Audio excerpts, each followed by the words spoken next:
Hey everybody, what is up? It is time for another edition of Heavy Water 77. I am Jerry. And with always with me, always, the brains behind the outfit. Joseph Stahl, man. How you doing, dude?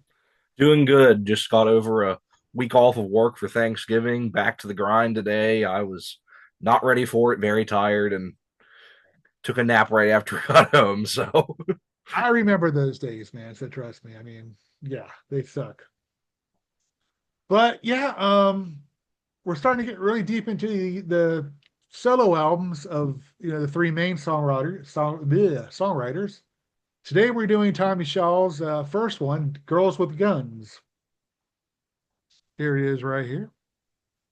what a And haircut he had on him in that one. that is a weird one. That's a mullet. That And is a mullet. that is a genuine mullet. Way to go, Tommy. And you wear it well, dude. Wow, look at that. Huh. All right. What do you got in this album, Joe? Yeah, so like you said, this was Tommy Shaw's first solo album. It was on A&M Records, released in October of 1984. So not even a year after he left the band, he's putting this album out. Um, Not a lot of big name musicians on the album, but it was produced by a very big name, produced by Mike Stone, who was Queen's engineer in the 70s, was the engineer for all of their classic albums from the first album all the way through, I believe, News of the World. And then he became really famous in the early 80s for being the producer on Journey's Escape and Frontiers albums. And so Tommy Shaw brought him in to produce this album. And we'll talk about that a little bit in the review. I don't know how I feel about the production on this album, but Yeah. um, I think that it was a good move on Tommy's part to bring in a big name like that, but I don't know if it served him particularly well, Right. as we'll see in some of these songs. But like I said, it was released in October of 1984, and it did decently well. It went to number 50 on the album chart, and there was two singles that charted on the Hot 100, which we'll talk about when we get to those songs. Um, but yeah, so not a ton of background on this album other than just being Tommy's debut, and it had a lot of different musicians featured on it. Not really any big names though. Um, just kind of a lot of session players, some people that had done tours with other people. I believe the uh the guy that played the fake Richard Wright on the Wall tour plays the keyboards on this album. Uh, Oh, people know about how Pink Floyd did the Wall tour. They had the surrogate band yeah. in the front at the beginning of the show and in the second Yeah. half at the parts of the show. And the guy that played the surrogate Richard Wright is on keyboards on this album. I do not know his name. I cannot remember his name. I should have written it down, but I did not. So Yeah, that's about the only name on this album. this album, I don't know. It's so weird. Let me see here who we got. Peter Wood, Brian Stanley, and Stephen Hawley are the other three guys he I has. think Peter But Wood is the one that that's the one? Okay. was with Pink Floyd. Mm-hmm. I, I do like a lot of this album, but Mm-hmm. and I know it was that time period, but man, there's a lot of keyboards on this album. And not great keyboards. And only one song where Tommy played the acoustic, as far as I could, well, maybe not. Maybe there's another No, one I just the can't remember. one, just the one.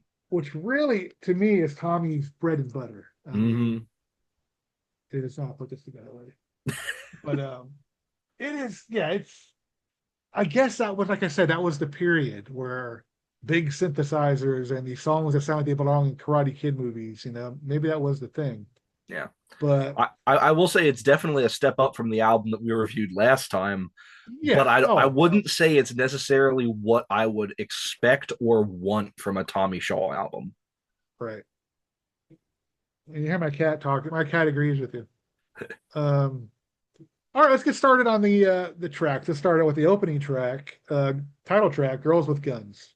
Yeah, this was the big hit off the album. It was a top 10 hit on the mainstream rock charts. It went to number 6 and it went to number 33 on the Hot 100. Um yeah, this is right off the bat what you were talking about with the keyboards all over this track.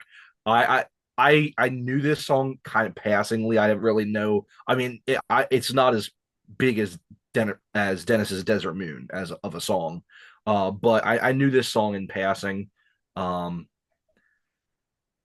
I had when I came back to it, started off listening to the album. I'm like, oh boy, if this is what the album is like, we're gonna be in for a long haul. Because it's a decent song. Like Yeah. it's not the best song on the album. It's actually probably towards the bottom, but it's a decent song. Um, it's just the keyboard sound really just grates on me. I'm not against having keyboards, but whatever setting was they were using on the Casio for that song, you might want to throw that out of your saved files. But yeah, I mean, I agree with you about the keyboards. I'm not a huge on them, but I do really like this song. This is one of Tommy's, I think it's one of his best solo tracks. I love it. It's really catchy chorus, you know. Um, Tommy sounds a little bit rejuvenated, you know what I mean, right away. You can Mm-hmm. tell he was kind of during Kilroy was here, he was just, you know, it just wasn't, he was there, but that's all, you know what I mean? But right off the back, I think he sounds rejuvenated. And watching videos of him doing the song, like live performances, you can tell he was like really excited, I guess, because he finally gets to do what he wanted to, maybe. I don't know. But I dig this tune, man. I always liked it. So yeah, I stand by what it said. I think it's one of his best solo tracks. Yeah, I mean that dun, dun, dun, dun, dun, dun, dun, dun, dun, probably would have been better with maybe more electric guitar. Kind of, Yeah. I don't know, Or just but a different keyboard sound. Like I'm not but against the fact that the keyboards are there, but yeah, whatever setting they were using, not good. It sounds really, really cheap and cheesy. yeah. I mean, but I dig it. That's a pretty cool opening track. All right, next track. Come in and explain. All right. So from a song that I'm not huge on to a song that I am. This is one of my favorite tracks on the album. I really, really, really enjoy this song. Really cool rocking track. Tommy has some great guitar work on this song. His vocals sound great on this. I really love that breakdown section in the middle, Yeah. where it kind of it slows down. The rest of the instruments kind of back out, and it's really really cool. And then it builds back up towards the end. Just a really really cool rocking song. This is the kind of stuff I was more expecting on an album like this. Unfortunately, as we'll see, this is one of the only songs that sounds like this on the album. Honestly. Yeah, I really do. Fucking count. Sorry. Hey, sorry. Um, really cool, almost an ominous tone in the electric guitar in the beginning. Hmm. I think it's a great guitar opening riff. This actually could be a Dan Yankee song. I mean, in Yes. my opinion, this is what Dan Yankees are going to sound like in a few years. And the cool part about this song is it doesn't sound like a Styx song. Yes. It sounds like an original Tommy Shaw, Tommy doing something Hmm. different, which will eventually become Dan Yankees. It has that really cool, powerful chorus, and he mentioned the cool changes in this song, man. I really dig it. This is a great freaking song, man. We're 2 for 2 so far. And then we get to the ballad "Lonely School." What do you got on this one, man? Yeah, so this is the ballad. This feels this feels like a Dennis DeYoung song, not a Tommy Shaw song. There is a Um Dennis song coming up, I think, but we'll get to um it. so it's not an awful ballad, but it just doesn't go anywhere. And it's 5 minutes long. It is a long song, and it just kind of just keeps going. It's a piano ballad. It doesn't really have much of a build up to it. I don't hate it. This is honestly probably my least favorite track on the album, but it's not an awful song. This is not Tommy Shaw's forte right here. Um, I think you will hear um something if you're thinking of like a good Tommy Shaw ballad, think about something like "Come Again" from Damn Yankees. You're talking about something like that. Tommy really didn't do any really straight up ballads in Styx. He did more of like acoustic kind of Yeah, mid tempo songs. I wouldn't call any of those straight up Crystal Ball, all ballads. that type of songs. Yeah, Yeah, I wouldn't say that those are necessarily ballads. They have power to them. This doesn't have power yeah. behind it, in my opinion. And I think that it's just I think this was Tommy Shaw going with the times because it's a piano ballad, and I don't think that that is really what anybody wants to hear from Tommy Shaw. All right, well, we have a third host tonight, guys. Sorry. I used to hate this song for the longest time, but listening to it a few times, I don't mind it anymore. I'm getting old or something. I don't know. Maybe I'll be doing an Air Supply YouTube show next. I don't know, but I think it's a pretty cool, pretty ballad. I think it's better than anything he did off Kilroy. I mean, in my opinion, I like how the first Yeah. verse is really quiet, and then that second verse it builds up a little bit. I like the what do you call it, the arrangement of this song. I think he sings it quite well, actually. I mean, like you mentioned, he's Oh, not his a straight voice out, sounds good. Yeah. yeah, he's not a straight out ballad guy. I think this probably is his first attempt at it, and I don't think it's Hmm. bad. I mean, it's not the greatest, like you said, but I like it more now than I did back then. And it Because was a little bit of a hit. It was a yeah, little because bit. I forgot to say that it went to number 60 on the Hot 100. and that's what kind of pissed me off about Tommy here is because he said he wanted to get away from the ballads, this and that. So what does he do? Releases a straight out ballad. You know what I mean? So I don't understand what he was thinking. Maybe he was forced to do one. Maybe the I was record about to say, company well, made how him. much of that was him? How much of that was the label? Because But they're still on A&M, so A&M wants that ballad. true. Yeah. All right. Next track. Heads up. This is another pretty generic track in my opinion. This sounds like a kind of a mid to low tier Styx song right here. You talked earlier about how Come In and Explain was so different and so unique and what something we'd really like to hear Tommy kind of pushing the envelope. This kind of feels like Tommy kind of falling back into old habits. It kind of feels like a more generic poppy Styx song and not a great one, but it's not bad either. It's just kind of a generic kind of poppy rock track. Yeah, it's decent. I could take it or leave it. Yeah. I mean, this is what I was talking about a montage song in an 80s movie. This one would definitely fit in. Very, very dated, but it has some catchy parts to it. Mm-hmm. Dennis would be very happy with the keyboards in this song, in my opinion. This has Yeah. Dennis the Young keyboards written all over it. Mm-hmm. It's got a pretty cool. I like the solo, the outro solo from Tommy. I think it's pretty cool. But yeah, it's just a middle of the road track for me. I wouldn't really, wow, I want to really listen to this song. I'm going to go dig through all my shit to put this song on. But if it came on, I don't think I would change it. It's just okay. Um, and then the next track is the weirdest track on the album to me. Kiss Me Hello. So this is one of two tracks on the album that they actually put an extended version on the CD. It was shorter on the vinyl, it's longer on the CD. The CD version is about 8 minutes long, which was I thought like what? But listening to it, this is one of the most frustrating songs on the album for me because the stuff that it's doing, I really like. It's a proggy track.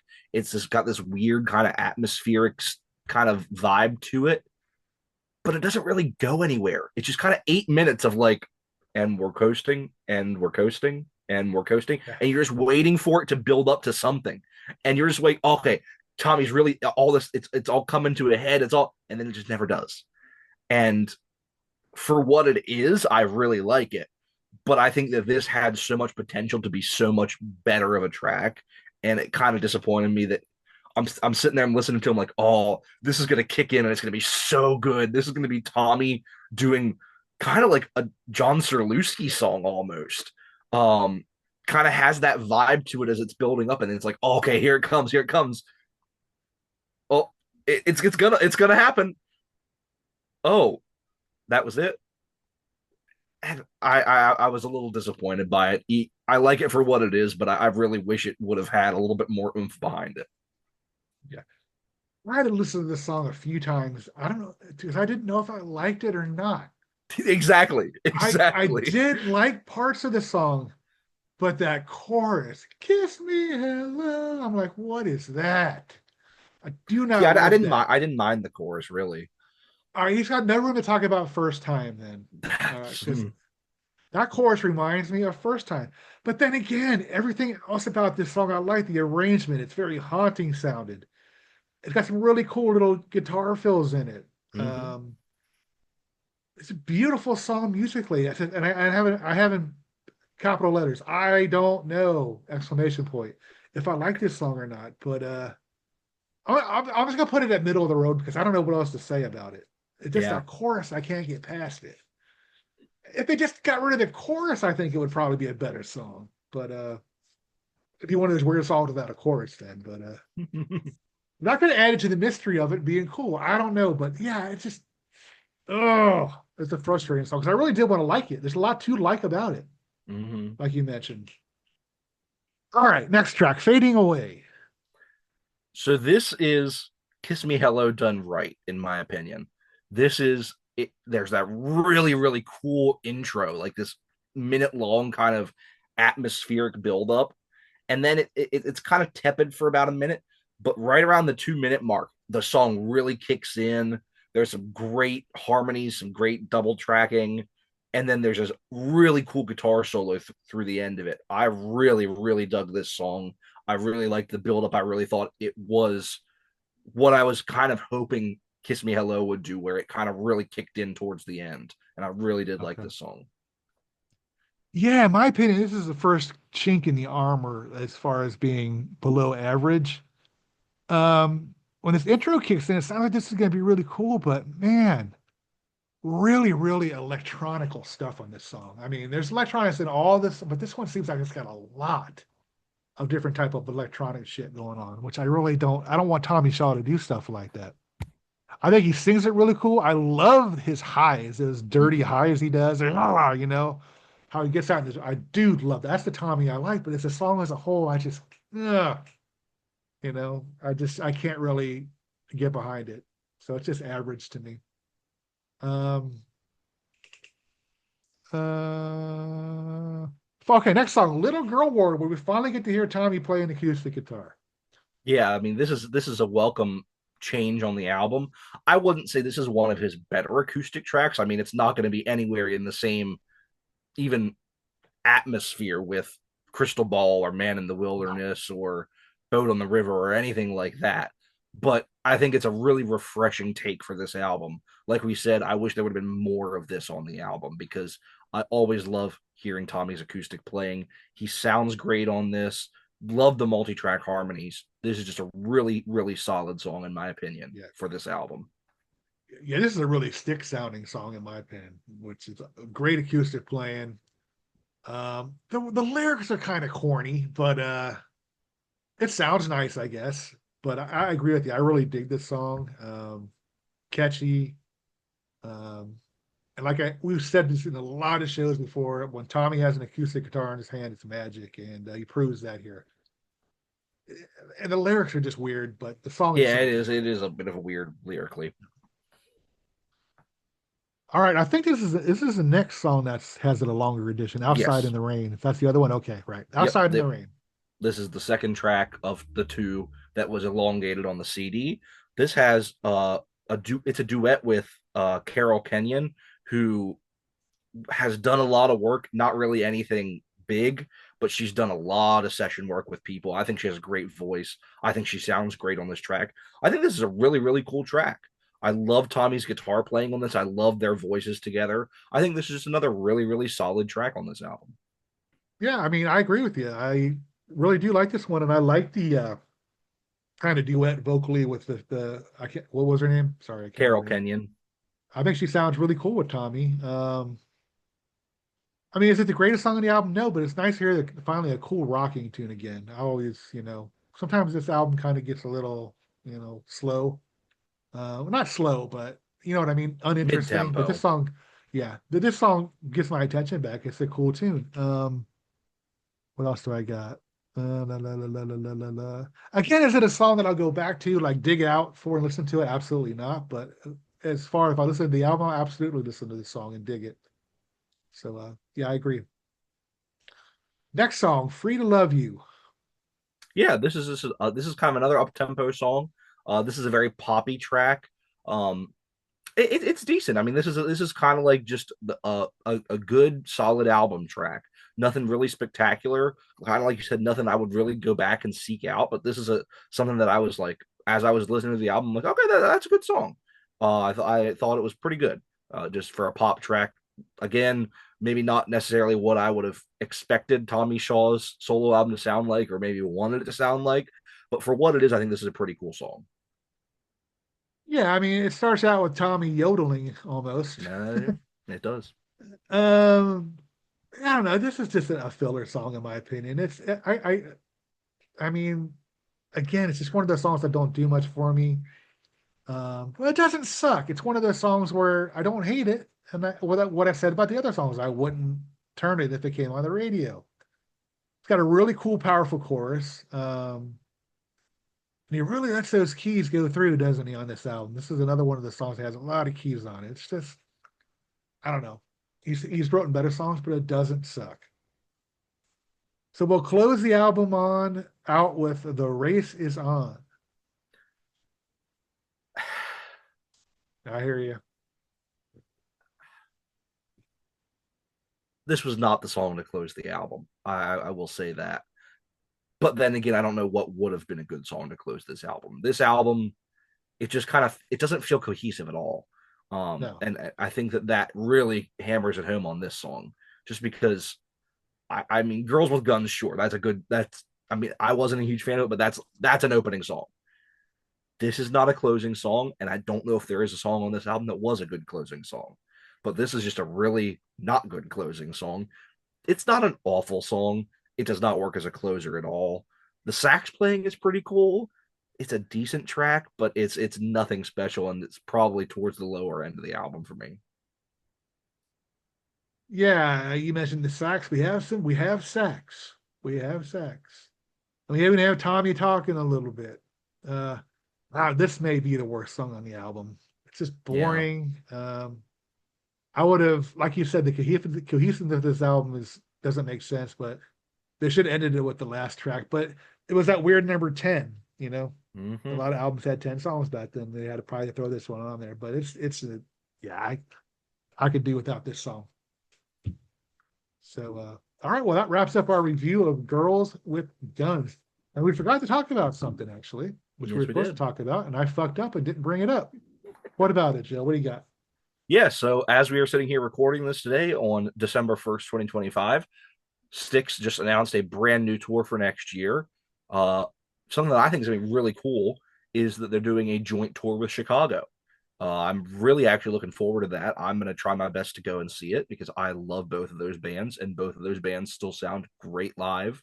Um, I think it's a really cool change of pace for them, just because, like you said, I think in either a comment or in one of our groups earlier, the Kevin Cronin Don Felder has run Yeah, its that's run course. its course They big have time. been stuck in REO Speedwagon, Foreigner, Loverboy land for the last 10 years.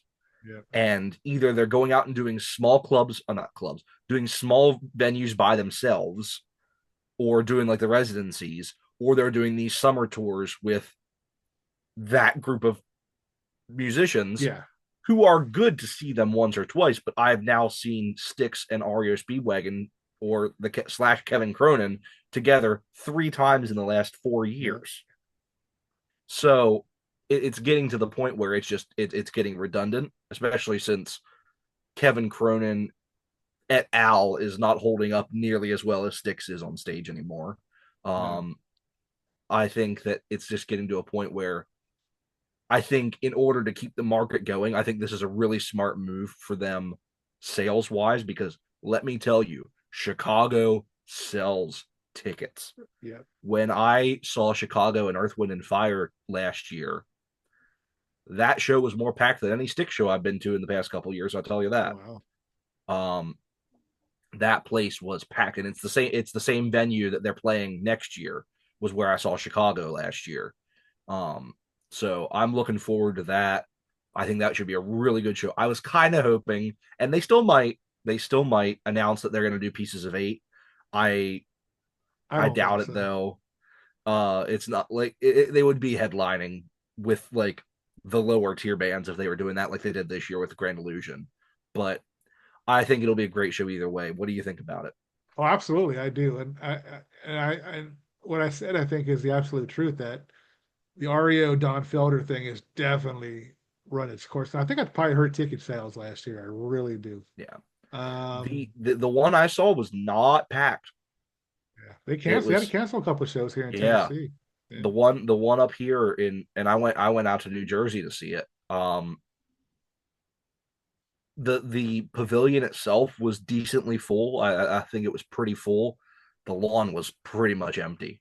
And that's why like me and my mom and her friends that I went with, we left our seats and just went out and sat on the lawn because there was like nobody out there.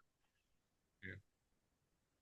Now, I brought this up in a short a while back. Are they touring themselves out of, are they touring too much where people aren't interested anymore because they've seen them a lot? I don't know. This will be the barometer, I think. I think this will be the barometer because Chicago's another band that's constantly touring. True. They're there, they're out doing something pretty much every year. I think that this will be the barometer of I think there's going to be enough of a crossover, a cross section of people that would want to see both bands that it will do decently well. I don't know how much it's going to. I don't know how many more years they have left of this kind of thing because they're still going out there and they're doing big venues. There is not a lot of bands of Styx's era or kind of status that is playing these venues. I mean, you look Yeah. at bands that were around the kind of the same time as them. Kansas, no, Kansas is doing smaller venues, and I'm a little frustrated with Kansas right now, but that's a whole other story. Um, Kansas is doing smaller venues. Trying to think, Foreigners doing small venues if they're headlining or otherwise they're opening. Heart is doing middle sized venues. Um, I think that it honestly it is a shock to me that Styx has still been able to do this for as long as they Yeah. have selling these kind of venues because there is very very few bands that are that deep into their career that are still playing those kind of And they venues don't because they're stop. They playing tour, no they every month they're touring. I yeah mean, because Styx is selling a decent amount of tickets at the same kind of venues that like yeah. bigger modern bands are playing at like these are the this was I mean the place where Styx in Chicago if I see the tour next year where I'm going to see it at is the same place I saw Ozzy. It's the same place I saw Slipknot. It's the same place I saw Korn. It's the same place I saw a lot of shows. It's the same place I've seen a ton of different shows, and they're selling decent amounts of tickets there. And I think that that is, if they do hit a wall here soon, I think that it's still commendable how many years they've gotten out of these kind of venues, especially because they kind of, I think it was really within the last 10 years that they kind of moved back up into these venues because they were in the mid 2000s there they were still kind of they were around and they were still touring all the time as they of course they tour all the time but they were kind of starting to move into some smaller they were doing theater shows a lot more they were doing that kind of stuff and then I think mid 2010s I think they kind of switched it back on and said okay let's go out and try these pavilions and stuff again and the market was there and the market's still there to a point and I think they've been very smart with who they go out with they've been very smart with kind of marketing and stuff. And I think that this is a very smart move because, like you said, that particular package of bands had very much hit a wall. And I think Yeah. they found that out this year and they needed to do something. And I think Yeah. that, I mean, we'll see how it goes next summer, but I really do think that this is an answer for them to at least get one more really big run of shows in. Yeah. I think when we talked about them, it's like, why did they add Mr. Roboto back? But if you think about it, that song probably attracts tickets. You know what I Yep. mean? So, I mean, their set list really does not change. It No. really, it throw in one or two different, changes to their set list. But Yeah. and there's nothing wrong. Those songs all deserve to be played. Don't get me wrong. Blue Collar Man, too much time fooling yourself. But yeah, I think it has the Roboto factor. I think it's helping them sell a few more extra tickets. I think Mm-hmm. because it And was that they are a band that for their age is still consistently in the mainstream quite a bit. Like yeah, their songs are constantly featured in movies, TV shows, commercials, I mean, yeah, sports. They are a band. They're one of those bands that honestly, probably more than any of the other bands from their era, are still very, very much in the mainstream. yeah.